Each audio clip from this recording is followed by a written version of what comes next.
Hey, it's Cash Call. Dale, Archdeacon Brian Curtis here, back for another episode of Cash Call. I've missed all of you. I know that you've probably missed us twice as much, but we're Absolutely. back. We're happy to see you, right, Brian? I can't, again, my favorite 30 minutes of the week is getting to hang out with Dale and talk about ways to better communicate and close more transactions. So Nice. You're such a kind man. For me, it's being self-congratulatory as I start the Cash Call show, which I love doing. So I have it's funny, man. I got a call that I want to listen to today, where we have a newer agent, and she runs into a situation where there's someone who just registered on the website. They're looking at houses. Apparently, they've been talking to different agents, and so I want you guys to listen to the way that this gets handled. And she's very articulate, very smart, like, go get her.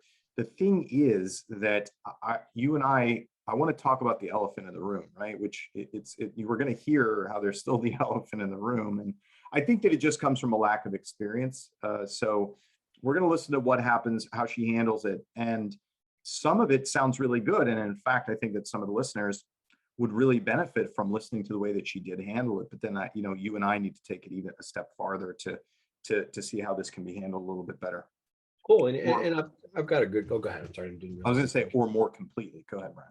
Yeah. And I've got a call, by a pretty experienced agent actually. And the things that I want to point out here is even experienced agents, they step in landmines, and usually those landmines are the ones that they plant themselves and don't even realize it, right?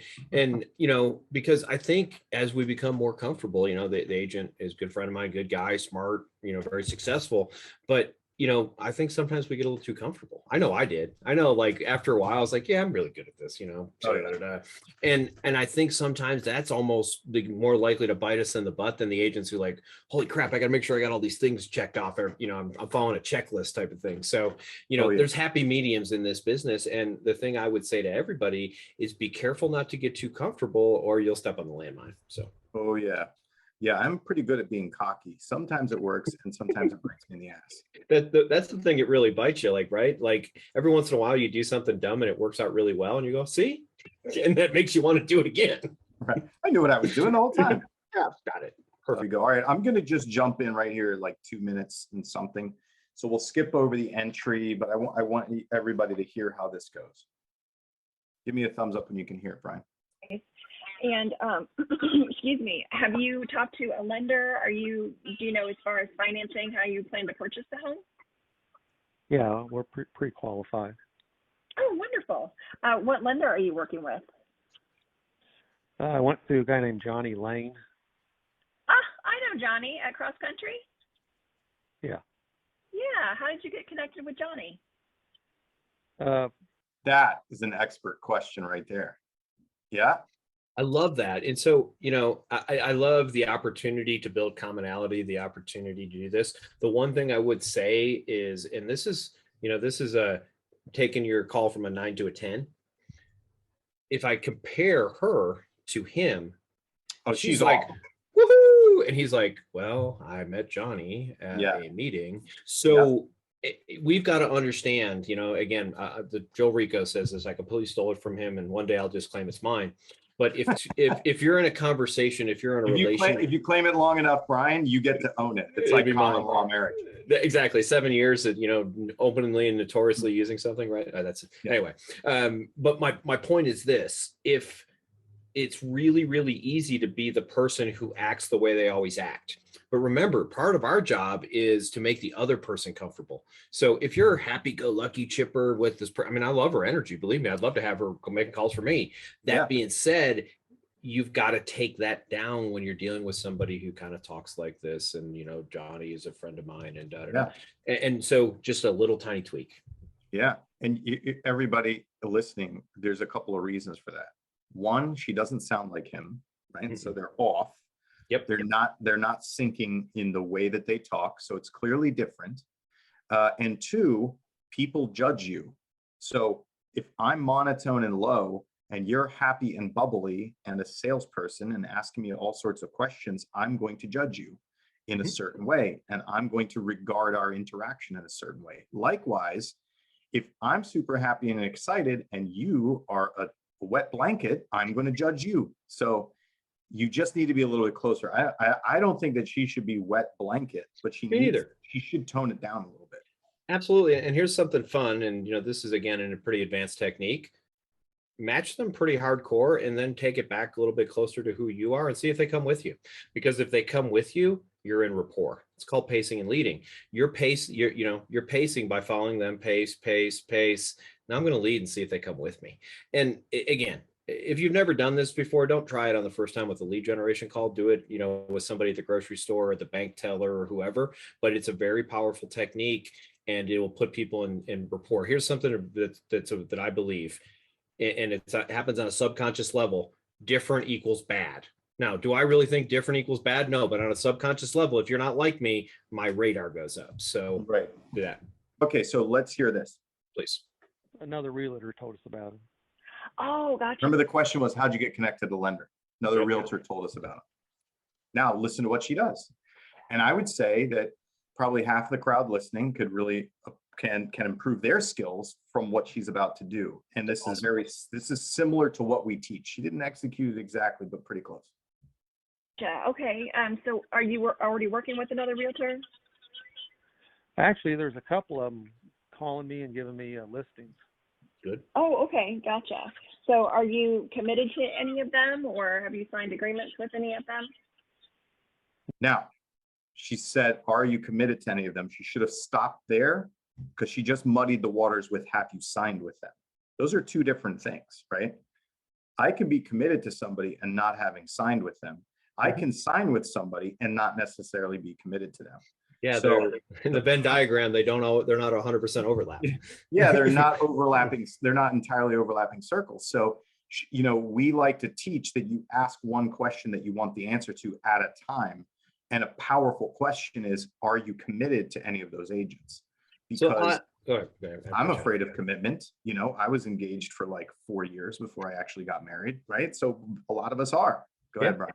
So here's my question for you. And one of the things that I will often do is be an assumptive, and I don't know how you exactly train this. And by the way, be careful, do what works with your personality. But I might have said, well, it sounds like you're not necessarily committed to one agent. Is that correct? So I would probably try and plant that seed that it sounds like you're not. And that's just my personal approach. What she did was 100% fine, but that's just an alternative to do the same thing. Yeah.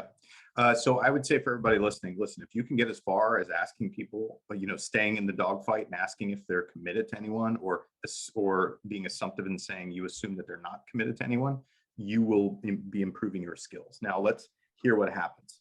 So we'll rewind it just a touch. Brian and I, of course, being the old experts that we are, have to nitpick, but if you can at least get to this level, you'll be doing pretty good. I'm going to rewind it a touch and start over. Oh, okay. Gotcha. So are you committed to any of them or have you signed agreements with any of them? No. Oh, okay. Well, I certainly would love to help you as well. How long has it been since you bought a house, Keith? About 27 years. 27 years? Okay. All right. Now, he said no. She takes it and keeps going, right? In terms of the discovery and the conversation, which I say she's doing a good job there. I don't know about you, Brian, but you have to come back around and have this conversation. I think that there's a conversation to be had. Yeah, it's which is why I like it sounds like you're not necessarily committed to one realtor. No, perfect. Well, if we have if you like what I've got to do, like what I've got to say, I would love to potentially, be your realtor. Does that sound like something reasonable to you? Something to let him know that I am expecting you to commit to me, right, or we're not going to work together. Exactly. I think that kind of conversation needs to happen somewhere here in the conversation. Now, what happens between what we just heard and where I'm going to go to next is she just does more discovery, like the what they want, what kind of house they want, what area, et cetera, right? So there's nothing more about agent until we get farther down the conversation. We can hear it here. Perfect. 2-car minimum. If it had like 3 or 4, would you be okay? Well, that'd be awful big, but yeah, if the price is right, yeah. Okay. And you said up to 350. Are you guys conventional buyers or are you going to FHA or VA? Up to 350, it could be cash. Oh, cash. Okay. But you did say you have a pre-qualification from Johnny Lane. Yes. Who, just out of curiosity, who gave you, I know you said it was another realtor, but who gave you Johnny's information? Do you remember? Marcy Knafe. Okay. Knafe. Got it. Okay. I'm not familiar with her. Well, yeah, I'd love to get a search set up. And now I've got an email for you of kbtoll@att.net. Is that the one that you check regularly? Okay. Yes, So Like that you question. may already have, if you're working with some other realtors, they may have already set up some searches for you as well through my board, but you'll get an email notification about they call it the portal. And so you'll get an initial email. You can click on the link and see what's currently listed. And you can actually, when you go in there, you can favorite, certain properties, you can mark them with a heart, or you can do like a trash can next to them if you're like, no, absolutely not. And then as you come across ones that you like. The issue that I have with this is he said, I have a bunch of agents sending me properties, and she's talking to him like he's really never received properties before and kind of giving him instruction on it, where I would rather want to have a conversation about agent again right now to get it cleared up in this conversation. What do you think about that, Brian? Yeah, I appreciate the education of how to use a web portal, but I mean, That's if somebody, I think if somebody wasn't already receiving properties and looking at them, I think that'd be one thing. Yeah. So I want you to hear what she does. And I stopped it because I already have that feeling like, hey, there's an elephant in the room here that we need to come back and readdress it, and it isn't getting addressed yet. And I feel like she's spending her time somewhere that isn't quite as productive. And by the way, before you hit that play, that's okay if you don't feel like you've had enough rapport to have that conversation, but that's what this is what you should be spending time doing, like building rapport and making, having comfort level, not just doing random stuff. Before I come back to that question, there should be a plan in your head that says, okay, I want to make sure I can build a little bit more rapport and this guy really likes me, then I'll ask him to commit to me. Right. Exactly. You can put notes on there that will come to me, or you can reach out to me directly and say, oh, hey, Sarah, this one looks pretty good. Let's go check it out. And then I can meet you in Teresita there and see if it's something that you would be interested in. Do you have like a pre-approval letter from Johnny? Yes. Okay, perfect. If we were to write an offer on anything, we would just have to make sure we have that in hand to send along with the offer. So just want to make sure you had a copy of that. So you say you haven't been out to actually look at any homes just yet? You haven't seen anything that's really caught your interest? Oh yeah, we've looked at many. We drive around all the time looking. Oh, okay. But not like an official, like not on any showings with one of the realtors? Oh, we've had quite a few. Brian, I wanted you to hear this, right? Because for me and you, like, alarm bells have gone off, and I'm saying this needed to be addressed earlier. And now, thank God, she stumbled into it, and he's revealed this to her. So let's hear what happens. Oh, okay. Gotcha. All right. But just haven't found the right one yet. Right. What's been the main, I guess, objection, if you will, in the homes that you have seen? Is it just the not private privacy enough issue? Not private enough. Gotcha. Okay. All right. Well, I'll definitely do my best and see what I can find. Are there questions that you have for me? Okay, this is pretty much where it ends. She just wraps it up, makes sure they have clear contact information. But the guy's been out shopping with lots of other agents, right? And he's talking to you as though he's, I don't even know it's clear whether he thinks he's going to use you or not, right? You're just another cog in the machine, as far as I heard in terms of what's going on there. Yeah. And I was saying, I think it's a lack of experience on this agent's part, where she needs to say, hold on a second. I need to know more about this. You've been out looking at houses with other agents. How are you planning to leverage the power of one experienced agent to truly help you get through this? Or are you just going to keep couch surfing with lots of agents? Yeah. And so for me, I would probably go show this guy, one time. at which point in time I would close him and I would either win or lose. And here's what it would look like for me. After we looked at a couple of properties, I would say, hey, are any of these houses you want to write a house offer on today? No. Okay, perfect. Well, Bob, I really enjoyed working with you today, and I appreciate your time. With that in mind, my ability to service people at the level that I feel like they deserve, I can work with somewhere between 5 to 7 clients at a time. Currently, I have some availability. Would you be interested in being one of those people I work with? So you're creating a little bit of FOMO, and you're saying that I don't have unlimited resources. I'm not like every other realtor who wants to work with 1,000 people at a time. You make yourself kind of sound a little bit special. And here's the reality: people want what they can't have. So that little script right there, that it works really, really, really well. Here's the thing though: you got to own it if it doesn't work. Well, look, Yeah. man, I'm just going to work with whoever finds me the house. Fabulous. You know what, Johnny? I appreciate working with you today. If you have any questions, I'm always here to answer them. But it sounds like you're not interested in committing to one person, and I get that. A lot of people don't, but that's the only way I work, because I really put a lot of time, energy, and effort into every single one of my clients. I'm not just a guy who opens the door. So, because of that, we may not be a fit. And it's a Yeah. takeaway. If you guys know what that is, you're taking it away and you're saying, I don't need you, and in a nice way. So that's where I go. Yeah. You know what? The one caveat that I would give to that from my perspective is knowing what I know based on what this guy has said.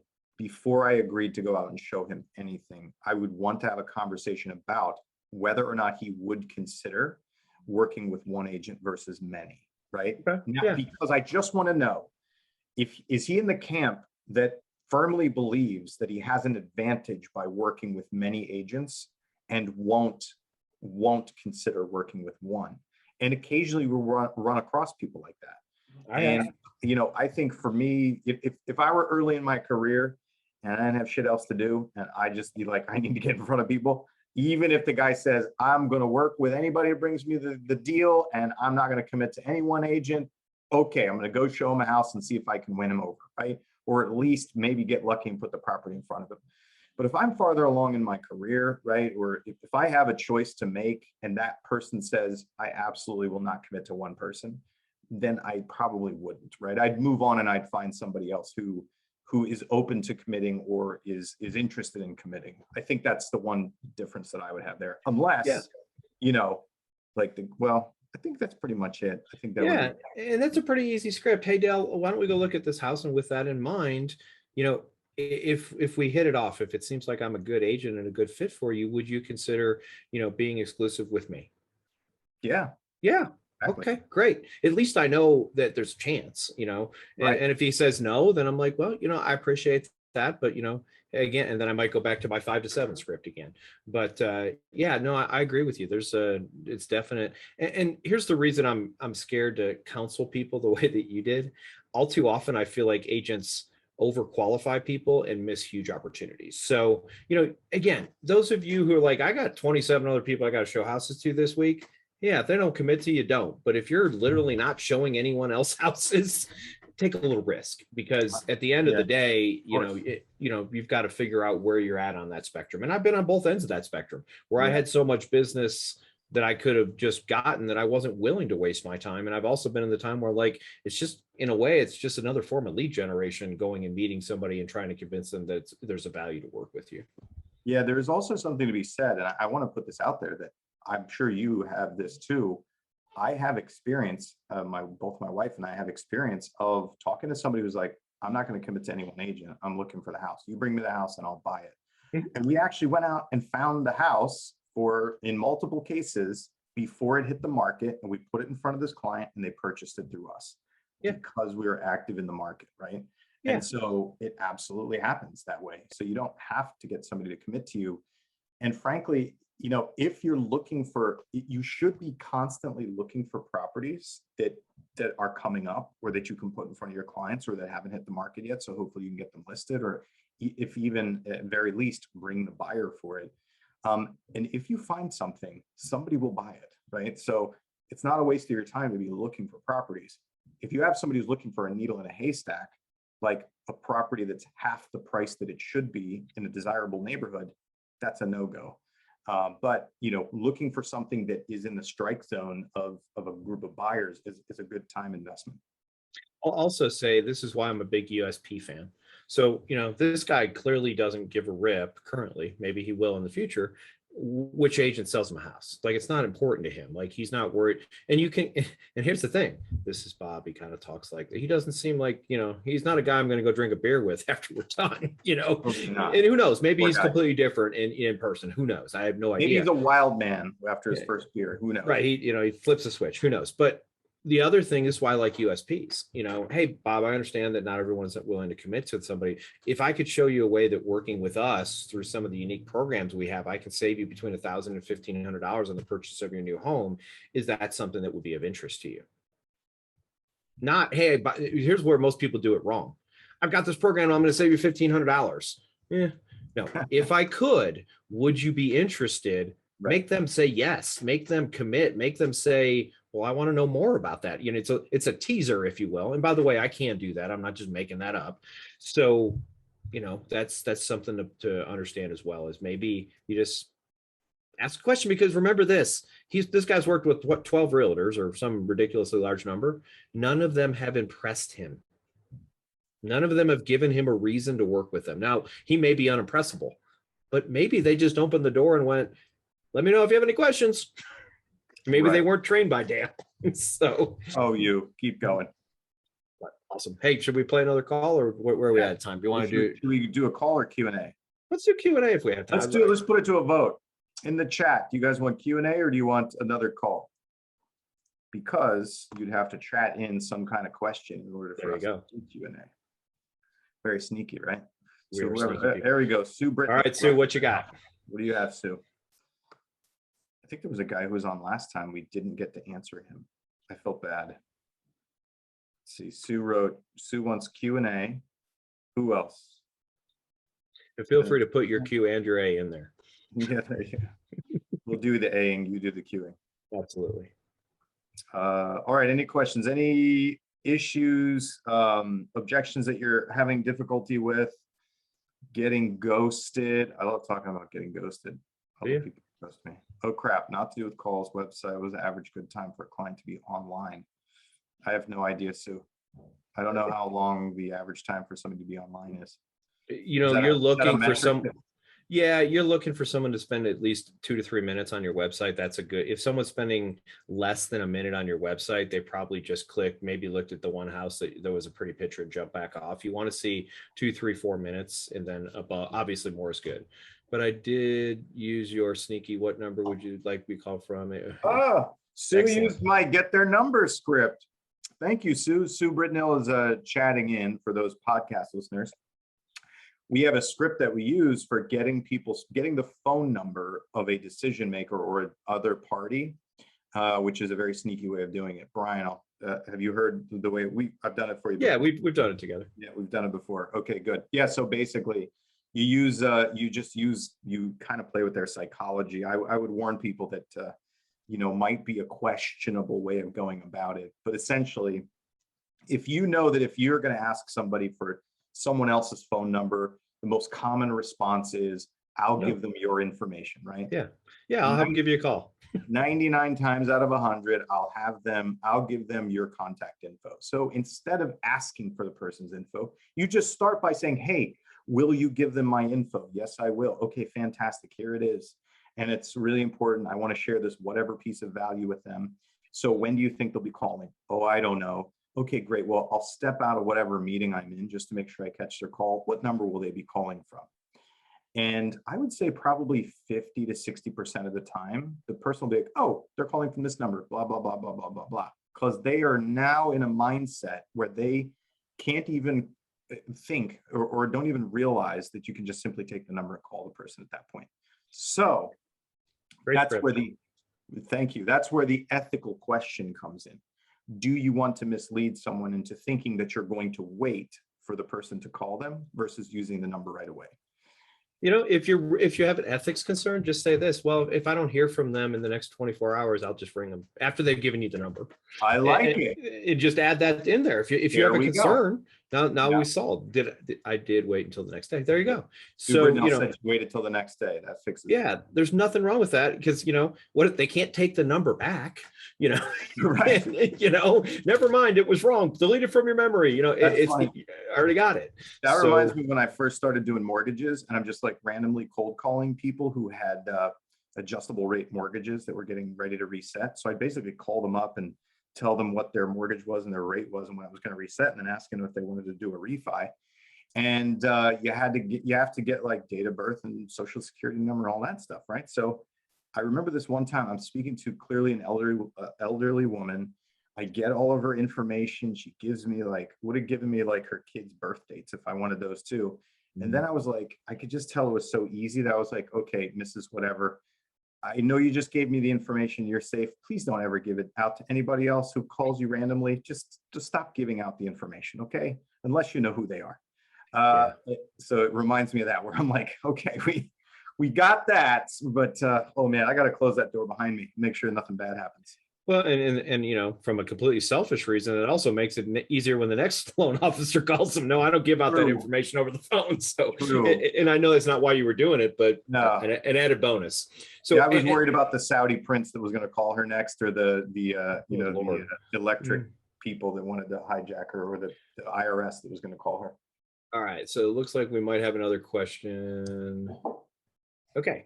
Hi, I'm an ISA and I have a lead who's looking for 5 families who all want to move from California to Texas in the same new build development. I did a bunch of discovery. When I attempted live transfer, she said she needed some more time. We made an appointment for me to call her again in 1 week. My goal was to transfer her to at least an appointment for her to Zoom with an agent. What are other things I should do prepared? Okay, so here's something that you could do, and Dale, I'm sure you'll have some thoughts as well, is you could do a 3-way call and have the agent on there right when you call. Hey, this is Brian. We're just following up. You said that you wanted to, we're going to have this call this week, and I've done some research for you. By the way, I've got Bob, who's an agent, and he's very familiar with the subdivision, on the line with me. That would be one way you could do it. Now you're not transferring. Yeah, you know what I'd want to do is I'd almost want to role play with Lori just to see how she tried to set up that live transfer. Because I can say this. If you say things like transfer or connect you to, or if you call attention to it, like you're going to take them and you're going to stick them into a conversation with another stranger, people tend to be resistant to it. So I like to think of it as like the cocktail party methodology. So imagine Brian and I are at a cocktail party. I just met Brian. We're standing there talking.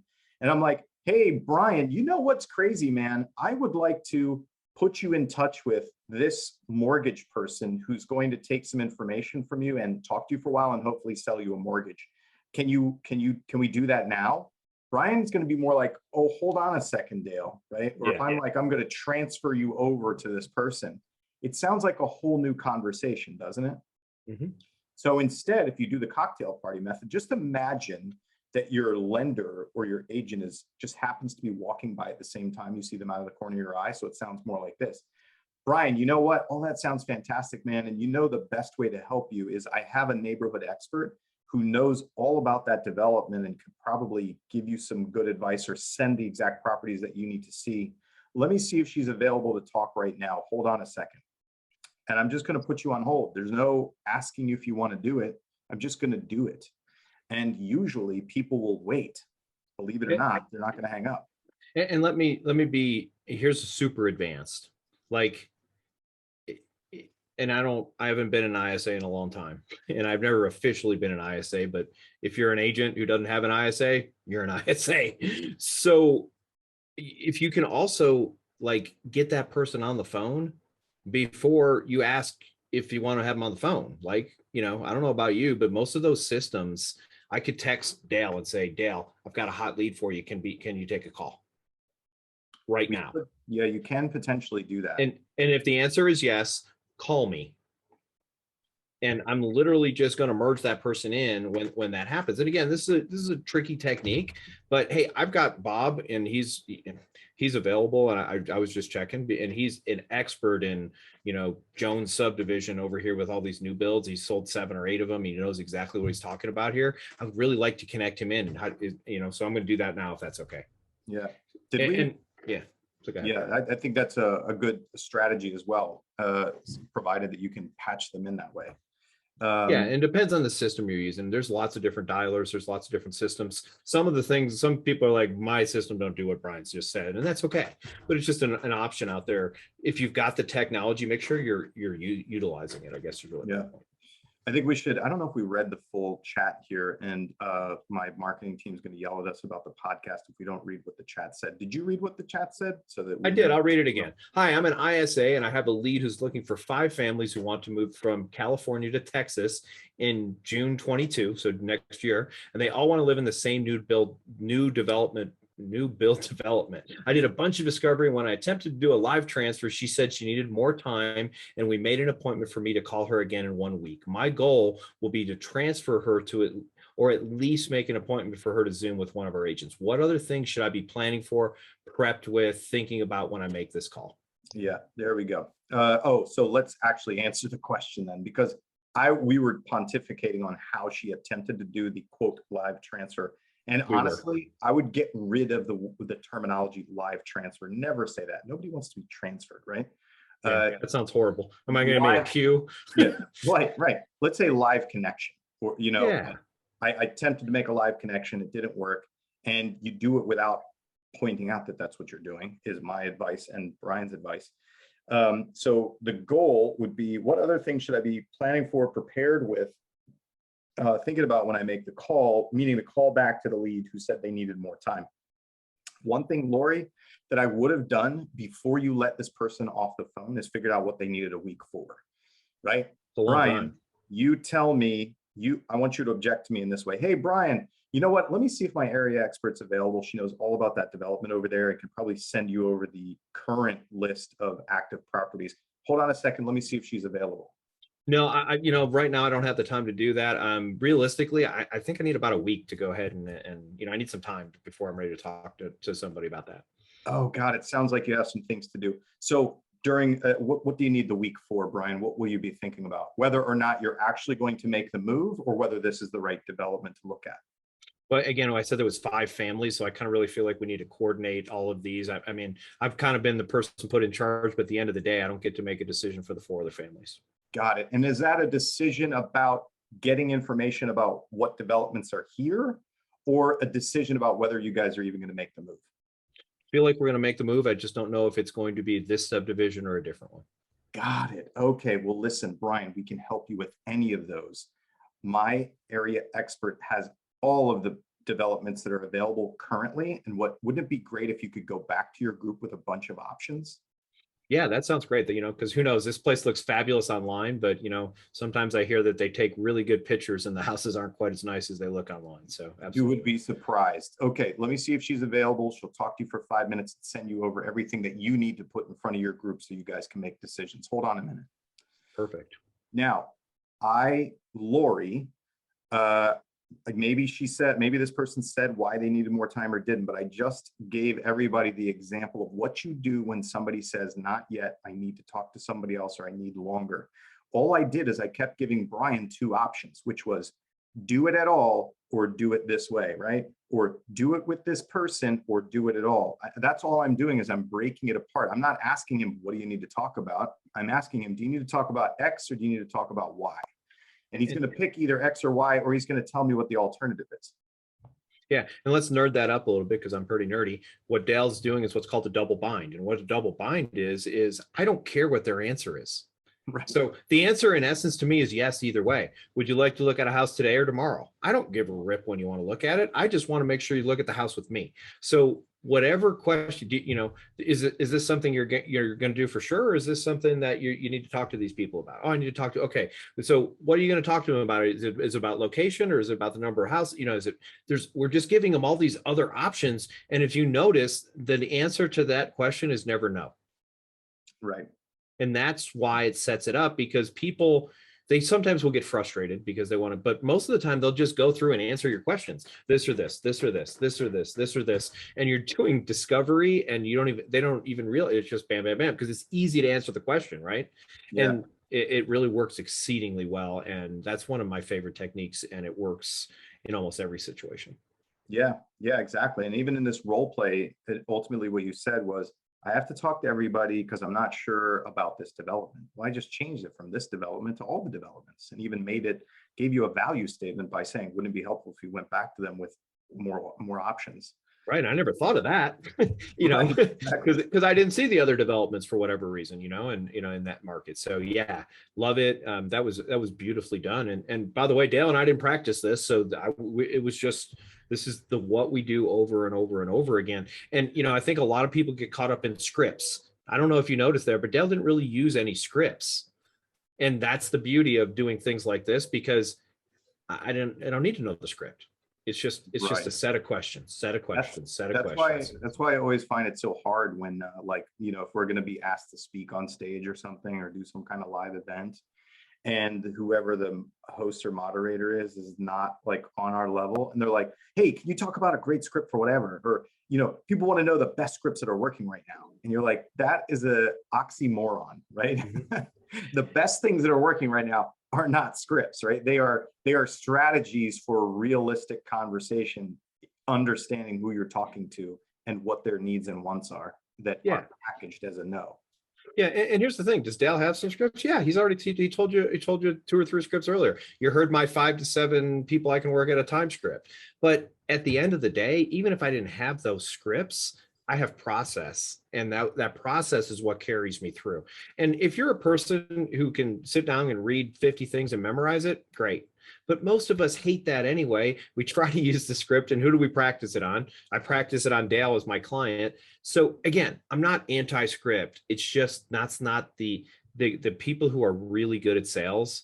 They know some scripts, but it's not the only thing. They know techniques, they know models, they know strategies. And that's what really, first of all, makes it easier for you, because you don't have to go, crap, what script am I supposed to say here? So exactly. All right, everybody. Thanks for sticking with us. You're very welcome, Lori. I wish you luck. I almost wish I could be there when you make the call. In fact, please get it recorded, bring it back here. We'd love to hear the results of that. But thanks for joining us, everybody, on Cash Call. We'll see all of you next week. thanks, everybody.